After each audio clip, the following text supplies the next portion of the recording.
So today's video is all about you and how to build the ultimate 2-channel system for you. Now, there's a huge variety of gear out there, and there are different price points and different results you get from a combination of different products, regardless of brand that you pick. In this video, we're going to be using pretty much all Fosi audio products, and they were kind enough to send all of these products for this video. This isn't an in-depth review on every single product here, although I will be explaining these products. It's kind of twofold. I'm going to explain how these products perform, and there are chapters in the description below, but I'm also going to explain what type of products they are, such as an amplifier versus a preamp versus a DAC. You get the idea. Now, there isn't any monetary exchange with Fosi Audio for making this review, and I'm not going to be using any special affiliate links in the description either. I might have generic Amazon ones because those help kind of support the channel just like all of my links, and I'll cover some competing products and make comparisons throughout the video as well, just to kind of give you an idea on how these things stack up to the rest of the market. Right off the bat, what's really cool about using all Fosi Audio in this case is it's all very cohesive. They all have a very similar design philosophy, and as a result, when you put them on your hi-fi bench or table or whatever you have it set up for, it all looks like it belongs and it's very intentional. So that is one of the pros of using a lot of the same gear from the same brand. One of the pros with going with a modular system like this is you might not need everything that I discuss in this video. So we want to start with the core stuff, and that's of course the sound. So in this case, these speakers are the SP601s. This is a $400 pair of bookshelf speakers, and they are not self-powered. They are passive speakers, which means we need to have an amplifier, which we'll discuss soon. Now, the SP601s are MDF enclosures. It's kind of a little bit hollow sounding. It doesn't sound super inert, but this is pretty common with a lot of speakers in this price range, and this only comes in white, at least at the time of filming this. Now, they only come with black grills, which is an interesting design choice. I think with a lot of people with this design, you might want to keep it all open and not have the grill just so you can show off that orange cone that matches the volume knobs found in the other products. Now, I will say, just as a warning, these grills have really strong magnets, so unlike some other companies out there, they snap on very aggressively, and if your fingers are in the right spot, it will give you a little bit of a pinch. It's quite a bite. So even though this video is focusing on the SP601's speaker and their performance, I do want to cover a couple other popular models in this price range. One is the KEF Q150s, which actually sell for slightly less than the Fosi Audio SP601s. Then you have the more expensive Bowers & Wilkins S606 or 606 S2s. These guys are a little bit more expensive, coming in under $1,000. These are discontinued and replaced with newer models.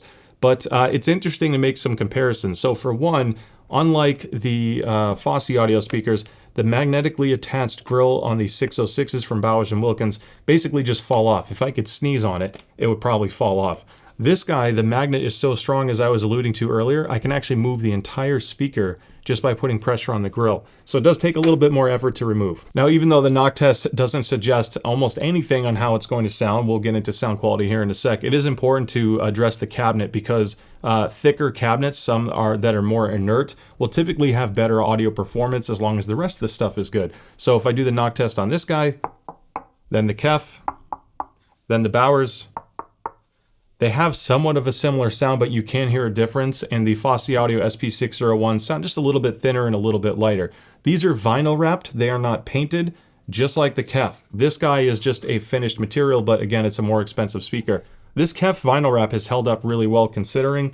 I do have a couple signs of the vinyl wrap because I've had these for a couple months now. There's a couple tiny spots where one of them is kind of bubbling out just a little bit in the corners, and if I push on it, it goes away. But I hope that holds up and doesn't become an issue later. There is some polyfill in here, which is going to help absorb some of the reflections inside the cabinet itself. Again, it doesn't guarantee anything, but there is some in there. I think ideally it should have had a little bit more or had some kind of internal bracing, but considering the price point, this is kind of normal. When you take a look at the back of the speaker, you have a flared port, which helps because you're not going to hear air rushing in and out. At least I didn't with this design. This is also going to impact how this sounds. So if you have these closer to the wall, that port is sending bass out against your wall. So if you go too far back, it's going to artificially boost bass and not necessarily in a good way. So if you can afford to pull these off the wall a little bit, it will help with sound quality. Both of these are rear ported as well, and they both come with bass port blockers, which will change the bass response. But if you have no choice but to put your speakers flat against the wall,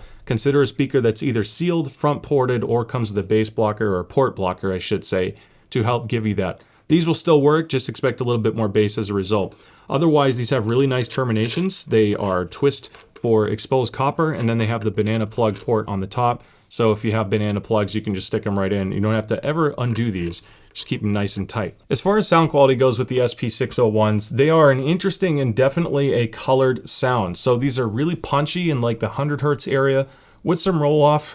In my room, closer to 70 hertz, but realistically it can vary depending on how far they are off the wall. There is a little bit of roll off in the mid bass. So if you are listening to a lot of vocals that you like kind of a warmer, sultry presentation, these have just a slightly thinner sound to that. Now they are punched up as you get to about 1,000 to 2,000 hertz. And what's interesting is the frequency response is not really linear. It's not like these are relatively flat and have a really strong upper treble emphasis or something that's easy to tame or EQ. There's a little bit of inconsistencies with the mid-range and treble. And whenever you get a sound presentation like that, sometimes the stars align and you'll like this sound presentation more.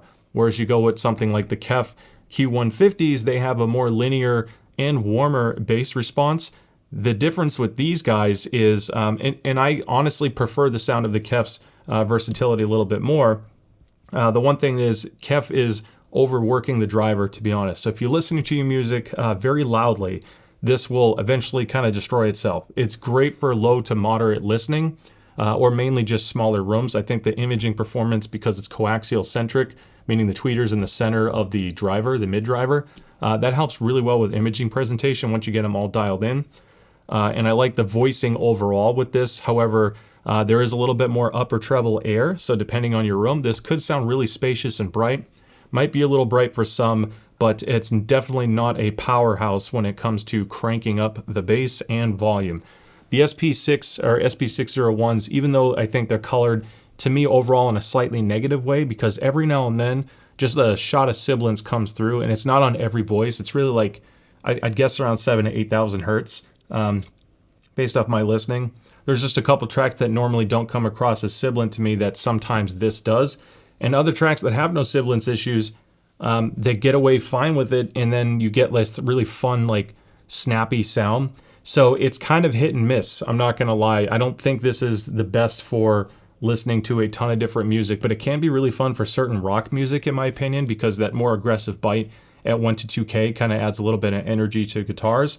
And these have a significantly higher power handling. So if you have a subwoofer especially, and you like to crank it up and rock out, for under $400, these are a pretty punchy, fun sounding bookshelf, just not what I would consider very neutral or fully accurate in terms of tonality. Then you have the 606 S2, which has another two-way system, of course, not really any different here. And this is a little bit brighter sound too, but it doesn't have the same warmth as the KEF. I think it has better power handling. And overall, it's a fun listen, but it's definitely, all of these have their own version of like a sparkly bright presentation. I don't think these are the ones that you go for if you want like a darker sound, but if you like having a little bit more air and expanse in your presentation, then these are great. The only thing that stands out with the 606 S2 is sometimes I can tell more clearly what the tweeter is doing versus what the mid-range is doing. This seems to blend it a little bit better, even though the coloration to me is a little off. The KEF is seamless because it's coaxial centric. It just sounds like a single point, and that's what helps with imaging performance. But the Bowers & Wilkins is just an overall smoother delivery. It has less peaks than this, even though it's still bright, but there is more power handling. So as you step up into larger, more expensive bookshelf speakers like this, part of what you're getting for is the power handling and just an overall more linear frequency response, at least if the speaker is well executed, like the 606 S2. Now, speakers are great to listen to stuff on, but something has to power them, and that's why we look at an amplifier. And this is the Fosi Audio ZA3, which has 3 different price points depending on the power output requirements. The least expensive version sells for $110, and that's because it does not come with any form of power supply. So if you have your own power supply that meets the voltage and amperage requirements, well, you can save some money. Otherwise, for $130, you get the 32 volt version with 5 amps, and for $150, you get the 48 volt version, also with 5 amps, and that's the one I use for this review. Now, the power output varies depending on your power supply, and if you are using this in dual channel, so left and right, stereo mode,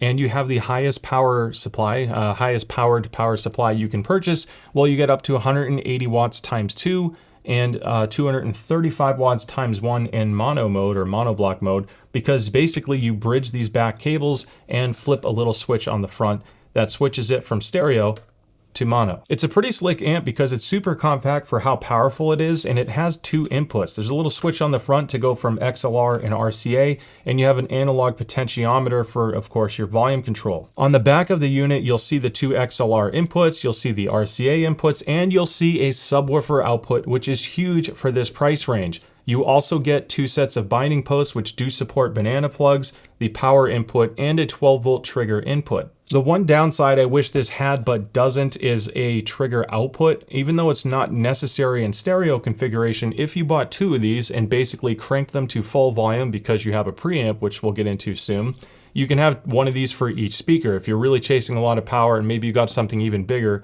than these speakers. The issue is if you are relying on a 12-volt trigger, well, there's no way to continue that circuit or repeating that signal to tell the second amp to turn on. You can get a mono 3.5 millimeter splitter and then break that out so both amps turn on and off, but it's just worth pointing out. Now, just in case you don't know what a 12-volt trigger is, it's basically a source or device that sends out a pulse on that 12-volt line, and once that signal is received by the other device, it tells that device to turn on or wake up. Really nice from a power saving standpoint. It's also very convenient because if you just turn on one source and everything's connected with 12-volt trigger lines, well, now you don't have to turn on everything else. The overall sound quality with the ZA3 is robust. It sounds better than I expected, but I think the power output ratings are a tad optimistic because I have a bit much more expensive but lower power rated amplifiers, at least in RMS form, that get noticeably louder and have a stronger bass delivery. I hooked up this little amp. I mean, when you see the wattage rating of 180 watts times 2 at 4 ohms, I hooked them up into much larger and more expensive T+A speakers because why not? This has a lot of wattage. And even though my PS Audio Stellar Strata is rated for 150 watts times 2, that got noticeably louder, like unsafe levels, and I didn't want to keep turning it up. Kind of the same with this, but there is a big difference in power handling. So I'm not sure if they're using either higher input voltage than what's standard, or if something is being done or changing the standard testing philosophy, I guess, to get to that wattage number. It is what it is. I don't want to take away from the fact that it sounds as good as it does for the price, because for $150, it sounds much better than other compact amps I've heard, but I just don't think you're getting the full power output that I'm seeing on the spec sheets online. One of the party tricks that the ZA3 has is swappable op amps. So if you're looking for something fun and affordable, op amps can change the overall sound signature of the amplifier, sometimes for better or worse. It really depends what you're connected to for a speaker, because if you have an op amp that's known to sound brighter, like the Burson Audio Vivid op amps, well, that might be a little bit too bright of a combination when you have a speaker that's also somewhat bright. It's fun to tinker with, and I do like the Sparkos op amps a lot with this. I think it's a better pairing. And so it's another cool thing to, I guess, look forward to messing with if you're into tinkering with your products. Overall, the sound signature is linear. It's not doing anything crazy with the sound. I'm not getting a totally different sound stage. I'm not getting a different textured bass than any other relatively compact speaker amplifier. The only thing that's noticeable is if you have larger speakers, the external power supply, although great, seems to start starving the larger speakers when you really need a high current dynamic punch to the bass. For bookshelf speakers, it's really hard to hear much of a difference, especially at normal listening volumes. So considering its size and price, I don't have any white noise issues or anything like that. It's a pretty solid amplifier and one of the better ones to consider in this range. So we have the speakers to play the music, we have the amplifier to power the speakers, but now the music has to get to the amp, or the source has to get to the amp. And that's where your DAC or sourced gear comes in. And in this case, I'm going to focus on the ZD3 from Fosi Audio, which is probably my favorite component out of all of the stuff that I'll be talking about in this video today. This guy is just under $200. It's a really clean design. I love the looks of this because it's compact and it's just slightly off from gray. This whole finish just looks really premium. You have a digital volume wheel, digital gain. It's not analog because there is a switch on the bottom that goes into bypass mode if you are using something else to control your volume. Maybe you want to control the volume on an amp, or you want to use a preamp, which is coming up. So if I turn this off, now I have gain control. The controls of this are incredibly simple. You basically have power on the back. Press this to turn it on, or press and hold to turn it off. A single press is going to change through all of your inputs, and naturally you can adjust the volume from 0 to 80. The screen is super clear, it's very easy to see. I like the coloring and styling of the fonts, and on the outer circumference of the screen, if you will, you have all the inputs. So as you press through, it'll show you which input you're on. Now, as great as the front is, the back is honestly what makes this DAC special because there is a lot you can do with it. So on the output side, you have balanced XLR outputs and single-ended RCA outputs, which is nice because, you know, depending on the gear you have, you might prefer one over the other. You, of course, have the 12-volt triggers for in and out, so I mentioned that earlier. That's pretty self-explanatory. You have a coax and optical in. I did not test coax, but I did test the optical from a Sony OLED, and it worked great. I didn't have any issues there, but for a TV, especially a modern one, if you can, and I strongly suggest it, the HDMI ARC input worked beautifully. It sounded great. And the advantage of this is you can have this tiny little DAC connected to your TV via the ARC port, audio return channel. Look on your HDMI TV for the port that's labeled as such. Plug an HDMI cable into this, it's not included. But then when you select the HDMI input, now you have a great reference point or connection to connect to your amplifier and your speakers to listen to stuff from your television without necessarily having to get a larger and usually more expensive receiver. You also have a USB port on the back to connect to your computer, of course. So again, playing into the whole versatility thing. And then of course you see the power and you see this wonderful little antenna. That is because this has a Bluetooth chip built into it. It uses Bluetooth 5.2, but the big kicker with this guy is it has aptX and aptX HD, in addition to AAC and SBC. The advantage is if you have a device that happens to support aptX or aptX HD, you get higher quality bandwidth. So what's really nice is if this is connected to your amplifier and then you pair your phone to this, you can now play and stream all of your music from your phone directly to this DAC, which will then go out your chain to however you want to listen to it. The Bluetooth performance was excellent on this, as to be expected, because not only did I get good range and sound quality, but the remote controls that are included with both the DAC and the preamp, they have the ability to change tracks, play and pause, and that does work on the mobile device. So it's nice that if you're just sitting on the couch or your phone is somewhere else, you can just use the remote to kind of mess around with it. Now this little guy sells for $50, and this is the Fosi audio visualizer. And what's cool about this is you can change the sensitivity and decay. So the first one being how much it responds to my voice, or in your case, the music. And as you turn it up, it's more sensitive. This little knob all the way to the right is to adjust how fast it goes up and down and responds to change in amplitude. If I go slower, well, you can see really slow, too slow. And so you can play with that. Now this center guy here, if I tap it, I'm gonna have different light, I guess, behavior patterns. You know, like if you want a different kind of a look, it's just super slick. It adds some fun to the mix, and it's not like you have to get these, but it's an optional and fun upgrade. And what's cool about this is it doesn't matter what gear you have or what's going on in your room, it just responds to noise. So it's pretty fun to play with, and it's USB powered. Just plug it into any USB-A port and it's good to go. So we talked about speakers, amplifiers, and a DAC or a source gear. That's pretty much all you need to start listening to music. In this case, this is called a preamp. This is the ZP3, also from Fosi Audio, and it goes for $200. It's an interesting piece of kit because it has some unique features on it, some good, some bad. I'm going to get right into the one flaw I see with this, and frankly it's the biggest flaw out of all these products, is it's a digital gain control on a preamp that has no indication of what your volume is. Now the reason why this is an issue is a lot of people get preamps to adjust the volume of power amplifiers.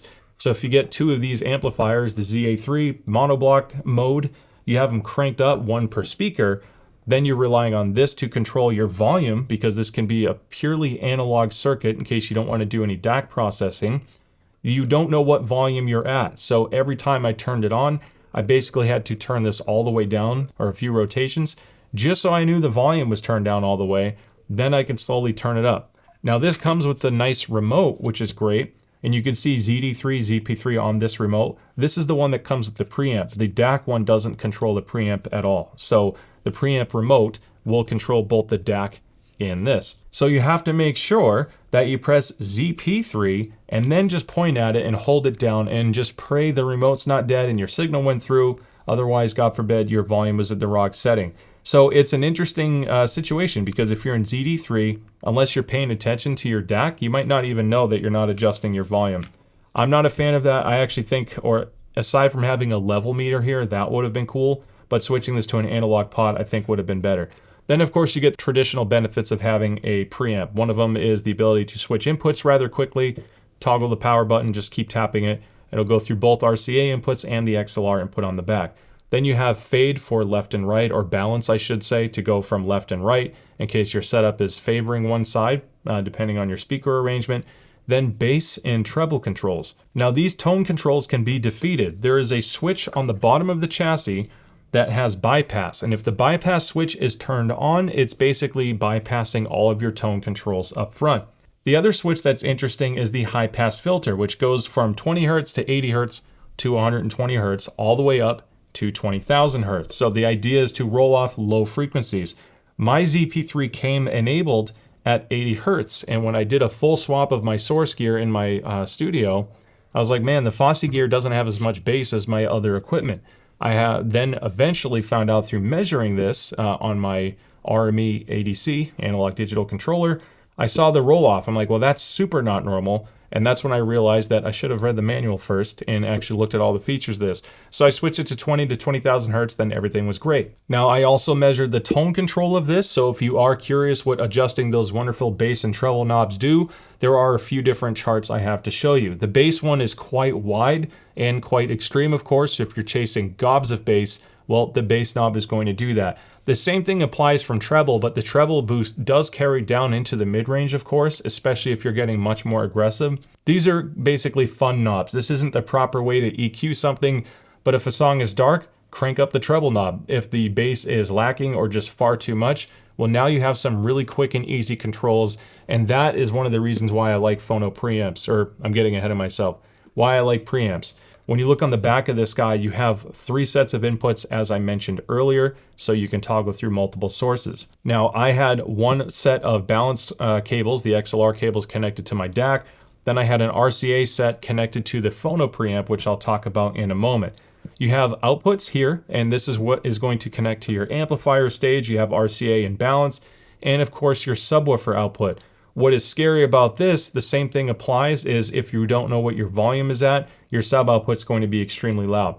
Now, because this cool little ZA3 has a sub out, I use this to connect to my subwoofer. That way I had a hard control over the volume output.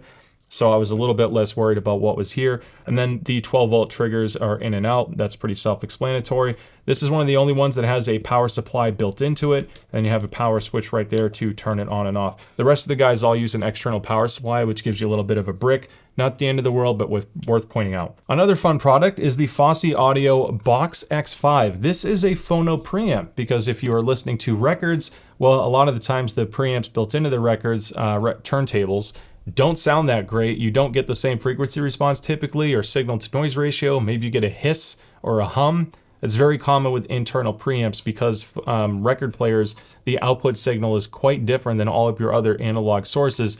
So you need some kind of phono preamp to convert it into a normal RCA input voltage that the amplifiers are meant to play. So the X5 Phono Preamp, it's amazing for the money, okay? It really does sound awesome. I had no issues with hum or buzz or anything like that.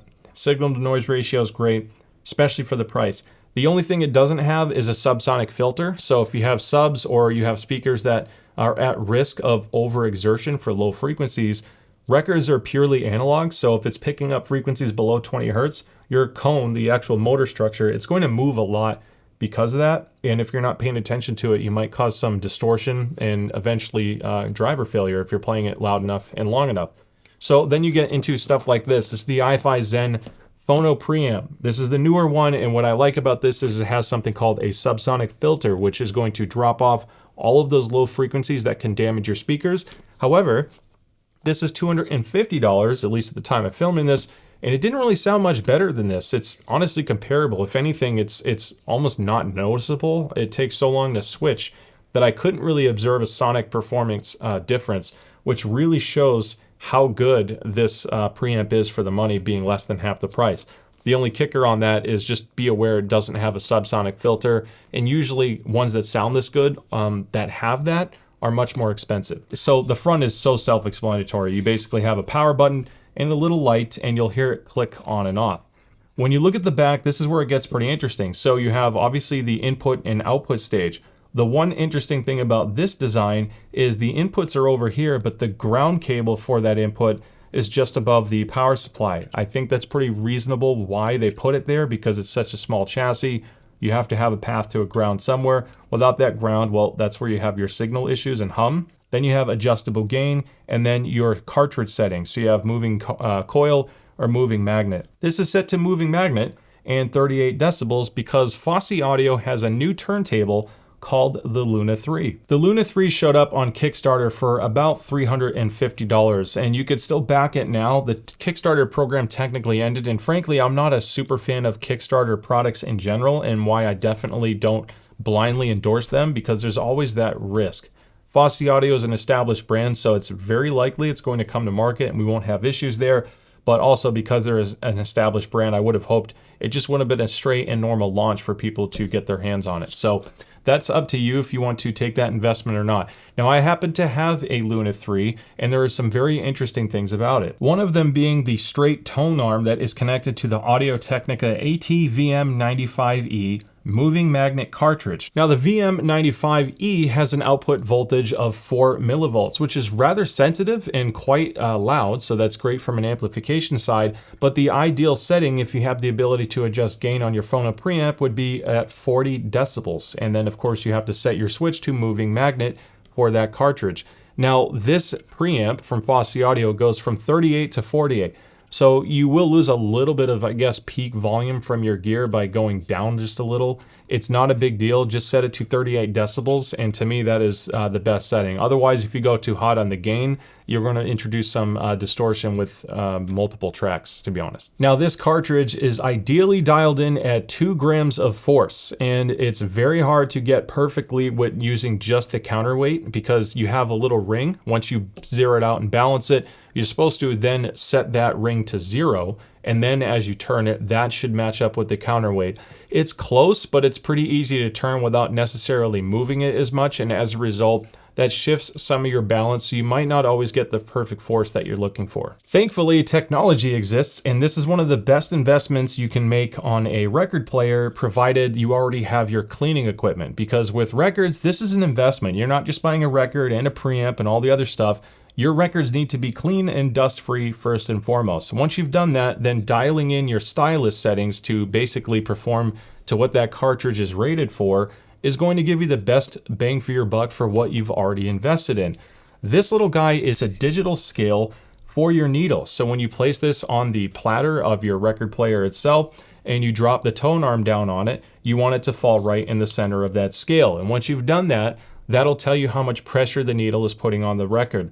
This is far more accurate than guessing based off the counterweight of your turntable, and it's one of my favorite things I've ever invested on, because I know I'm going to get the maximum performance out of that cartridge without causing any premature wear on the needle. It's not a bad way to spend $12, and neither is this, for about $17, and this varies. This is basically a sticky little gel material in the center. It's from Hudson Hi-Fi. I got this guy on Amazon, and basically once you've occasionally built up some lint or dust on the needle, just drop this guy on the record or wherever the tone arm can have the needle land. The needle will land on this gently, and then when you lift it back up, the idea of this is to kind of act like a little bit of a sticky sensation that doesn't leave any residue on the needle, and it pulls the dirt and dust off of the needle, cleaning it up, because a dirty needle, regardless of how expensive that cartridge is not going to sound great with any of your records. Getting back to the Luna3, it's kind of a mixed bag with performance. I love the looks of it. I like that it comes with the dust cover on top, which tilts up. It does creak a little bit when you first set it up, at least mine did, but once you've used it a few times, that creak and popping sensation goes away. It has a pretty cool feature called auto stop, and what that does is once the tone arm has reached the center of the record, after a little bit of spinning, the record player will stop on its own. So this is a nice way to save out some of the wear of your cartridge, because they're usually not rated long. In this case, this cartridge is only rated for about 300 hours of playback. Most people listen to that much longer than the rating. It's just worth pointing out. So this is a nice way to save the life of it if you got distracted and walked away while the record was playing. I like the speed adjustments up front. I like the looks of it. The tone arm is great. And then you have this plexiglass, like acrylic looking orange mat that goes above the big acrylic base plate underneath. The orange mat, even though it looks great, it wasn't perfectly flat, at least on my unit, and it caused a little bit of wobble on the record. Now, once I dialed in the track force and all of that to get the most out of my cartridge settings. I didn't really have any skipping issues, but it's not great to watch all of your records kind of bobble up and down just a little bit due to the mat. The servo motor itself, the actual part that's spinning the record, this is an incredibly important component when you're listening to records because it has to maintain a perfect speed. Otherwise, you have pitch and tone controls that will ruin any record. Not like physically, but it'll ruin the song if voices are sped up or slowed down. And I'm not a huge fan of that when it doesn't work right.